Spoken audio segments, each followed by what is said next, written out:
Okay, right, so let's get started then. Baroque music. Quick recap. We're going to fly through this PowerPoint just to kind of make sure that everyone's on the same page. So Baroque music, 1600 to 1750. The concepts that you need to know. We've got ornaments, which the two that you need to know are trill and grace notes. Imitation, contrapuntal and polyphonic, which for the sake of N5 are pretty much the same thing.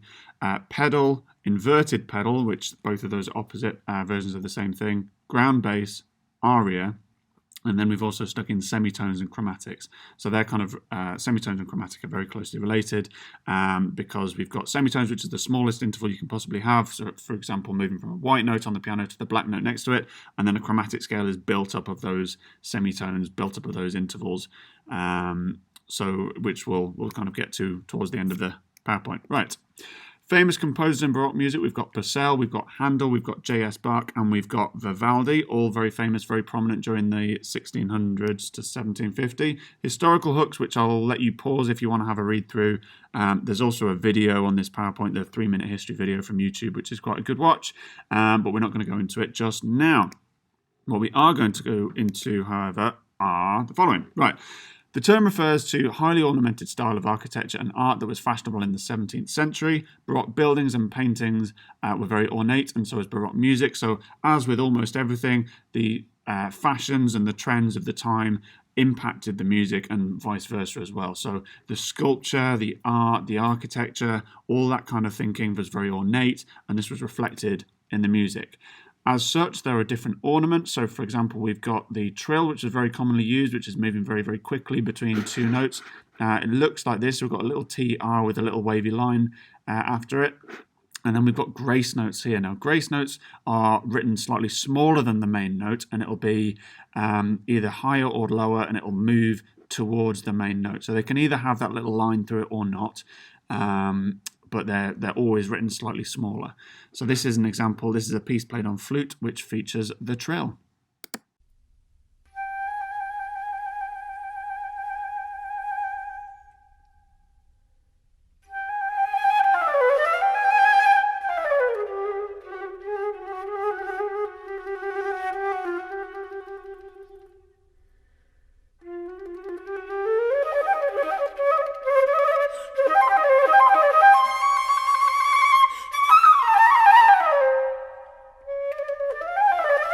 Some lovely flute trills there. Right, next up, the harpsichord, very popular during the Baroque era. It was the main type of keyboard instrument that was used during that time. Popular instrument associated with Baroque music, was invented before the piano. It looks like a small grand piano. You'll notice that in this picture, and with a lot of harpsichords, the colour of the keys is inverted. So the black ones are white, the white ones are black. We've also got two different keyboard sections there, which are actually most often used for playing with different dynamics, or you can have slightly different settings on them. The main difference between a harpsichord and a piano, for example, is that a piano would use a felted hammer to strike the string or the group of strings to create the sound, whereas the harpsichord actually uses a little hook, a little quill to kind of pluck the string, so it creates a really kind of twangy sound. And because of this, it's always the same tension, it's always the same kind of pull on that string, so it cannot change between loud and quiet.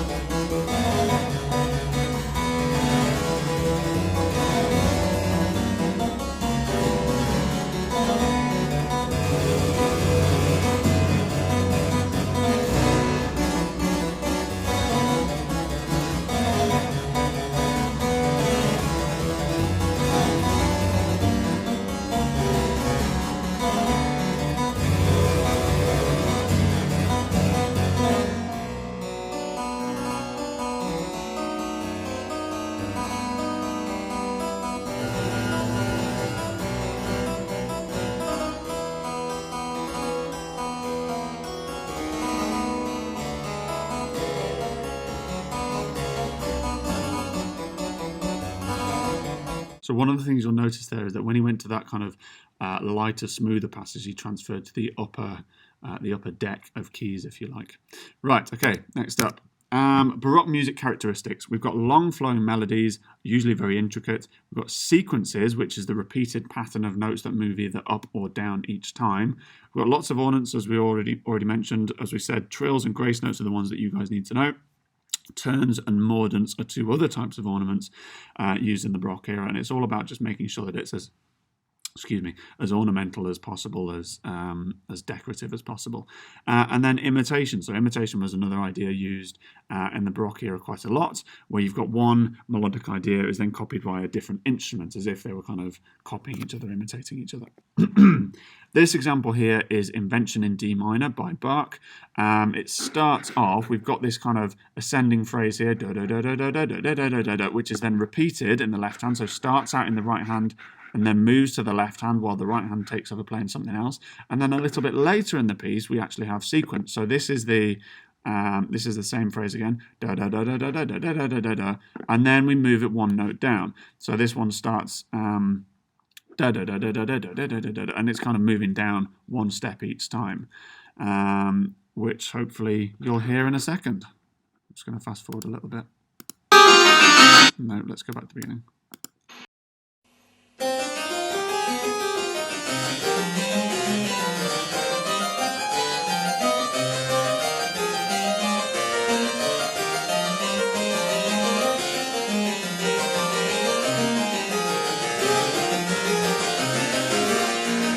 So there you go. So that's an example of how imitation and sequence are used in Baroque music.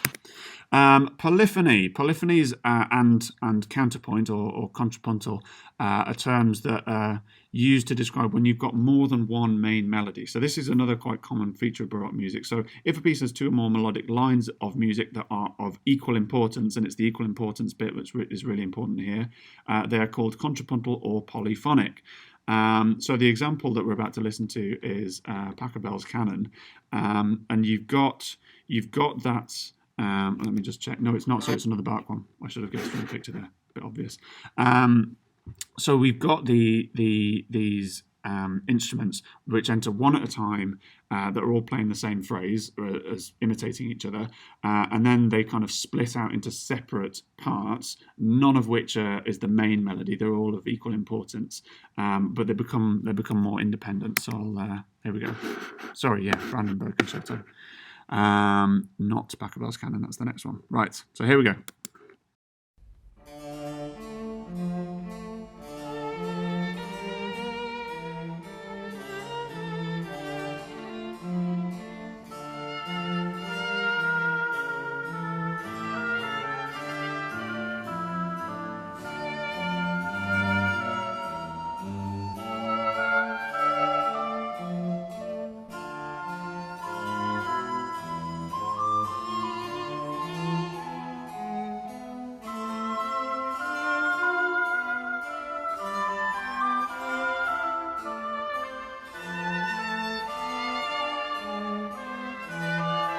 So particularly those top two ones, the bottom one, the bottom part, once you go onto the second line, is maybe a bit more sparse. I wouldn't necessarily describe it as less important, but particularly the top two ones in this short extract here, you're seeing that there's not really one that's more important than the other. The top one's maybe slightly busier in those two bars, but I think towards the end of this short excerpt, the second one really kind of comes into its own a little bit. So anyway, that's polyphony. You've got two or more melodies of equal importance. Right, pedal. Pedal is a sustained low note or repeated low note that stays the same underneath a changing melody or harmony. So the example here is another one by Bach, Prelude in C. We've got our pedal, which is there and carries on for 3 bars before it changes on to something else, while the melody / harmony is kind of changing over the top. So an inverted pedal would be the exact same thing, but instead of it being a low sustained note or a low repeated note, it would be a high sustained note or a high repeated note. So that's a pedal. This is the example. In this particular example, the note doesn't seem to last for very long, but you get the idea.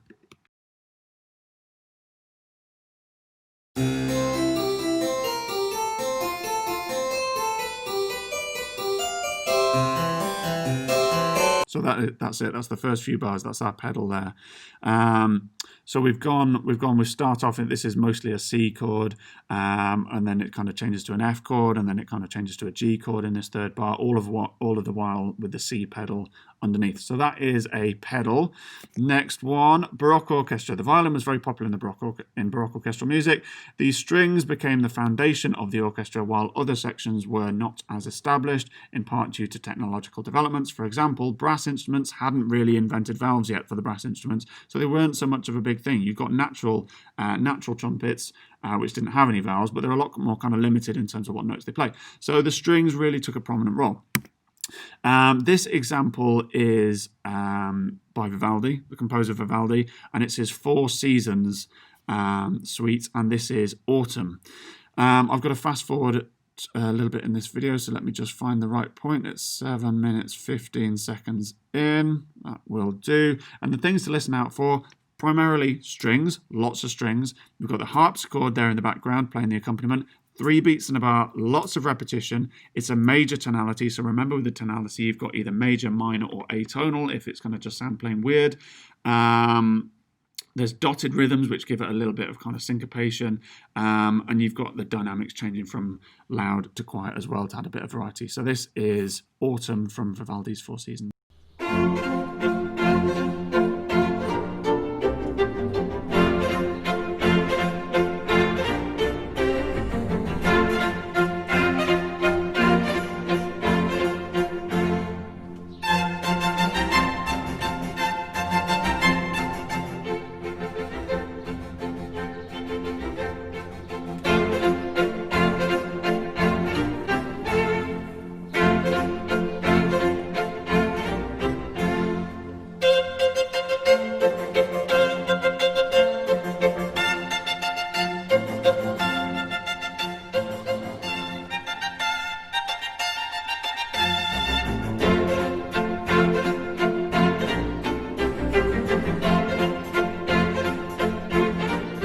It there just for speed, but you can Google that. All these are examples that I've got off YouTube, so by all means go and find them yourself. Have a bit more of a listen. Ground bass, next concept. So a theme or pattern is repeated in the bass while upper parts change over the top. So this is a similar kind of idea to a pedal. You've got something that's sustained for a long period of time at the bottom while everything kind of changes around over the top. This is Pachelbel's canon, which we've got onto, and the difference here with the ground bass is that instead of having one sustained note or one repeated note, we've got multiple notes, so you can use the bass line to kind of spell out the chord a little bit, or to spell out a particular shape or pattern, or to give it a particular feel. So in Pachelbel's canon, we've got this kind of moving chord tones kind of pattern that's played in the cello underneath, and while that's going on, you've got 3 violin parts that kind of change around and do different things over the top. So each time there's a lot of imitation in this one, and each time it kind of comes back, you've got the pieces getting more and more intricate and more developed, and that kind of thing, more elaborate. Have a listen.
There you go. It's only the first section of it, but it does kind of illustrate the point there. So that's our ground bass that you've got moving consistently underneath the whole time. Right, pipe organ. Quick example of a pipe organ. Another keyboard instrument used prominently in the Baroque era, not quite as prominent as the harpsichord, as you can see from the kind of background picture there. It's a lot bigger, a lot more cumbersome, not really very convenient to move around. Once it was motorized, you could use a motor to kind of pump the air through to create the sound. Before that, it was all kind of done with usually a child would be pumping away at the back of it to kind of pump the air through the pipes to make the sound. Anyway, so you can see that all of the different notes have produced from each of these large pipes at the back there, and you'd have multiple layers of keys for the player down at the front there. You'd also have some foot pedals right at the bottom, so it's played with both hands and feet, and you've got different stops.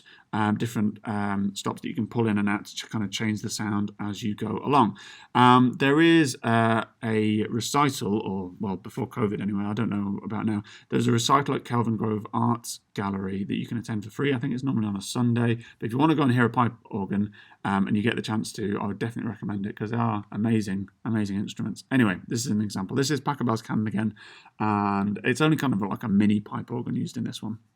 But you'll hear the sound. It's a very kind of smooth, rich tone.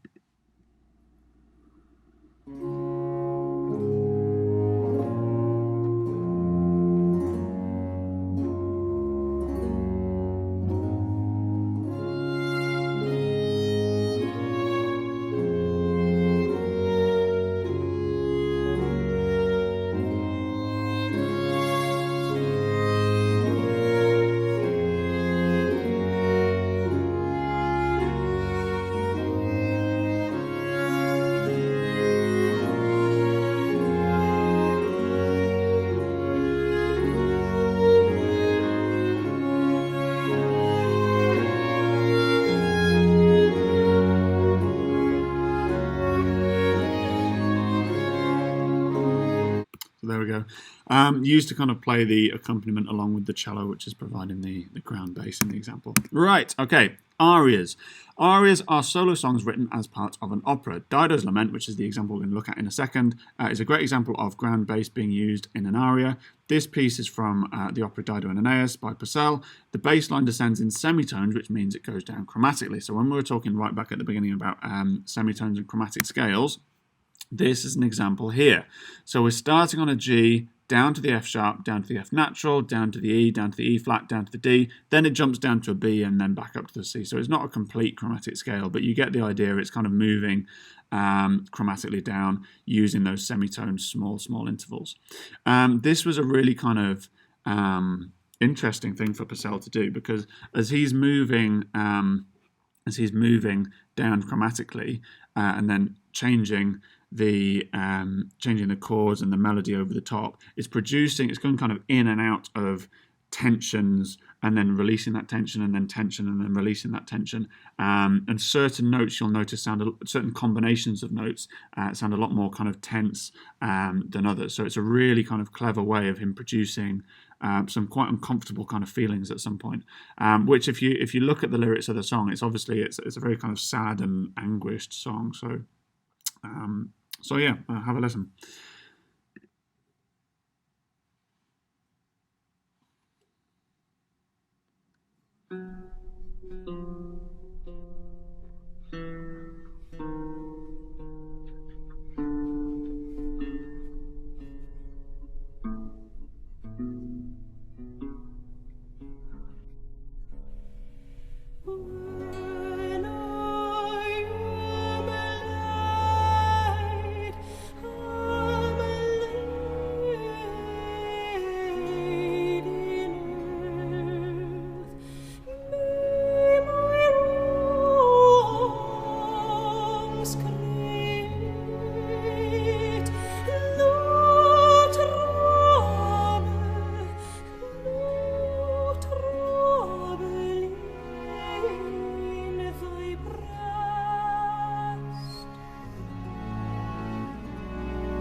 So I'm just going to play that short excerpt there.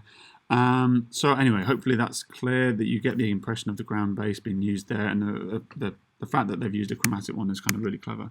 Right, okay, so we've now got some questions for you to answer. This is about Baroque music, so I think I've got 2 pages of questions. Yes, I have. So questions 1, I will allow you to pause that there and you can answer those questions. And then questions 2, you can pause that one there and answer those questions. Any extra things that you want to contact me about, please use the Teams page. And yeah, good luck. Hope it goes well.